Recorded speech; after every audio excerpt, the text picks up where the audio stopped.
Hello ladies and gentlemen, and welcome to the Joy of Stick. Stickhead here with your Atari ST gaming channel, and I've got some new additions here to the core collection which I'm really excited to share with you. I say they're new, I've had them for about a month now, but yeah, haven't had time to record a video, so sorry about that guys, but here we go. I'm hoping to get into it a bit more again now and share some things with you. So anyway, a guy, what's his YouTube name? Pure Essence UK, and then a number. Pure Essence UK 35. Where did he get in touch? It wasn't Twitter, was it? I can't remember. Maybe Facebook. But he said that he was trying to get some demos onto his real ST to enjoy, and was struggling to do so. And it is getting harder to get real software on a real ST these days. Mostly because the PCs just don't have built-in floppy drives, but there are lots of ways of doing it, and lots of them are really expensive and fiddly. So anyway, we were struggling with it, and he said, is there any way, anywhere to get some floppy disks? And I said, well, I've got some, you can have those, because they've been sitting in my loft for years upon years upon years, ever since I originally used them. I haven't really looked at them since, because if I want to watch a real demo on my real ST, I've got my Ultra Satan or my floppy emulator. I can easily get them off my PC, put them on my real ST, and away I go. So these discs hadn't been used for years, so I just said, you may as well have them. As I say, there's no point in them sitting in my loft, they may as well go to somebody who's going to get some enjoyment out of them. So I sent them off to him, and he very generously offered to send me a couple of games that he's got duplicates of, because he's in the process of building a pretty impressive ST games software library of his own. I think he said he's got about 100 titles now, from humble beginnings not so long ago. Yeah, and he had a couple of games he'd got doubles of, so he said, do you want them? And I was like, yep. Never going to turn down free ST games. And they're crackers as well, so yeah, I'll share them with you. Anyway, the funny story, hang on, let me just make sure I don't give away anybody's address. It came in this big box here, Lego Dimensions box, and when I got it out of my car boot after picking it up from the post office, my son was like, did you buy us Lego Dimensions? No way! And I was like, no son, I didn't, sorry. Don't you remember that 10-minute rant we had about how your kiddie games are fleecing us out of money? I tell you, we've been stung by it twice already, because we've got Disney Infinity in there, set up to the Xbox 360. We've got, what else we got? Skylanders in there, set up to the Nintendo Wii, and they're just so annoying. For a start, you're already paying over the odds for the game, right? Already paying over the odds because of the bits of plastic that come with it, and it's not. No, they're decent games. They are decent games, to be fair. But like I say, you've paid 50, 60 quid for the game already, and then all of a sudden, within 10 minutes play, you come across a door that you can't get through.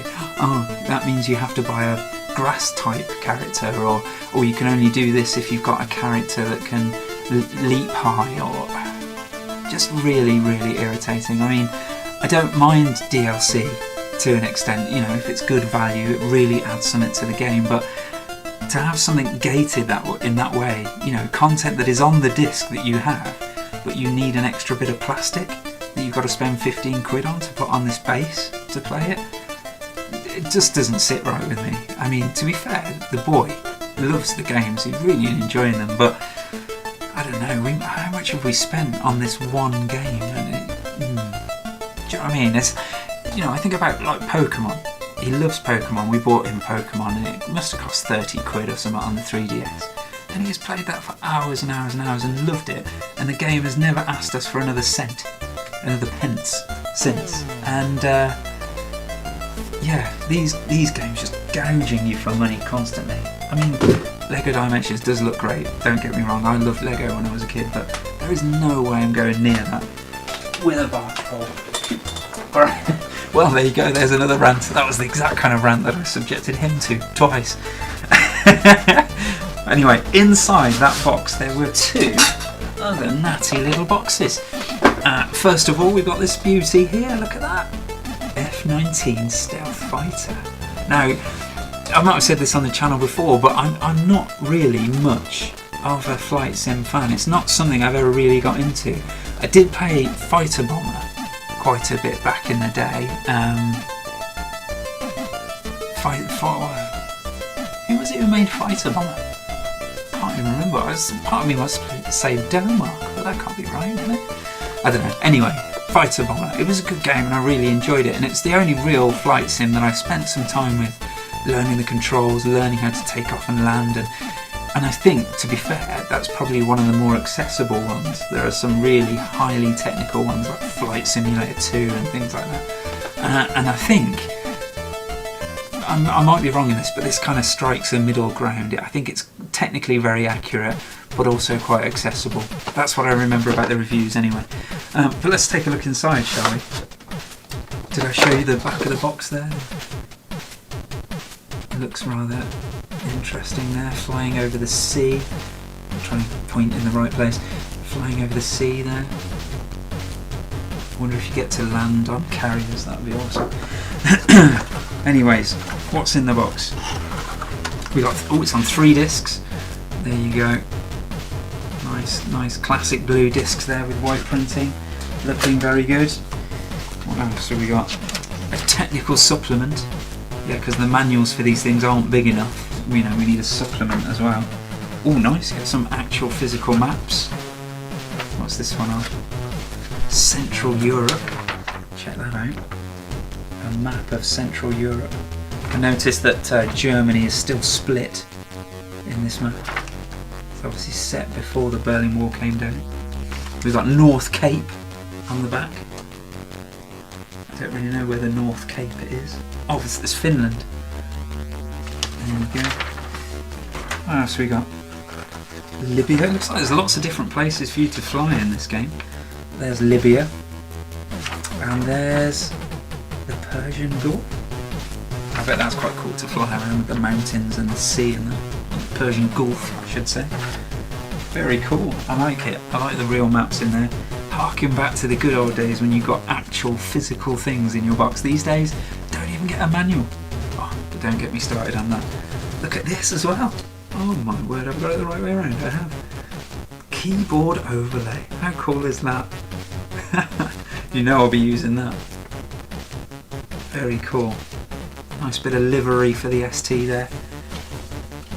Hang on. Can't fold it up. No, managed it. And yeah, I was right. Look at the size of the manual.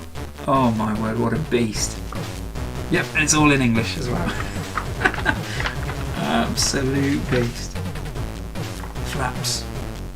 Fantastic. Tells you how to use flaps. That's always useful. Gotta know how to use your flaps. Don't know why I'm showing you this, but it's the kind of detail that it goes into. It tells you. I mean, there's a whole paragraph on Penguin missiles. What? A whole paragraph. Look what I just saw. An aircraft carrier. You get to land in an aircraft carrier. How cool is that? Yes! I'm going to enjoy this.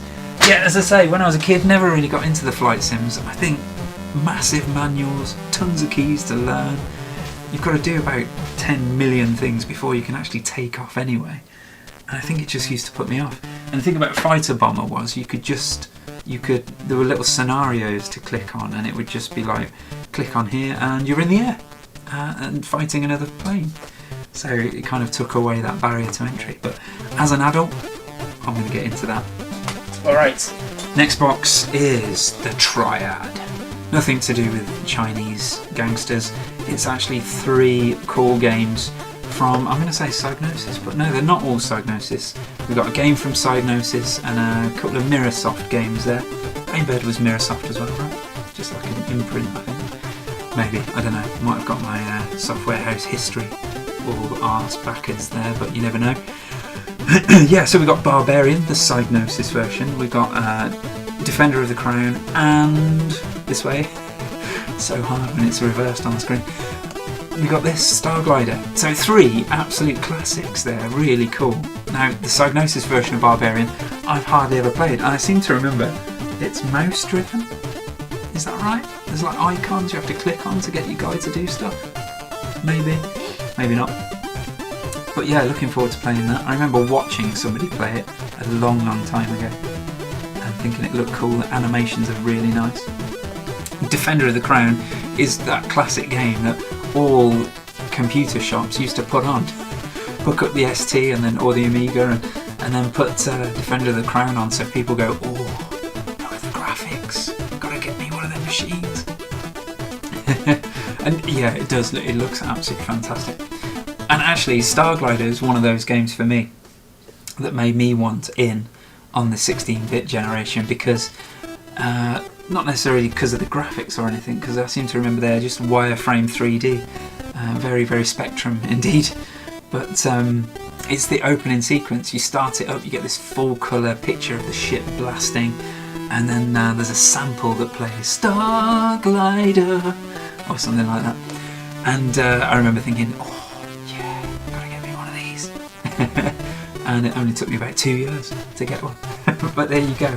No, I don't think it was that long, but still. Very cool. Let's have a look at the back. I don't know how well the screenshots are focusing there. But yeah, some very nice games that showed off what the Atari ST could do. We've got a nice manual in here. So that's quite a thick manual again. But yeah, that's all English as well. I'm guessing it's just a reprint of the 3 original manuals. Look at Star Glider's controls. That game's not messing about either, is it? Flippin' heck. Plasma drive. Right, what else have we got? Hang on. Ooh, there's 5 discs. How about that? So 1 disc for Star Glider, 2 for Barbarian, and 2 for Defender of the Crown. Defender of the Crown in beige. Nice. Classy.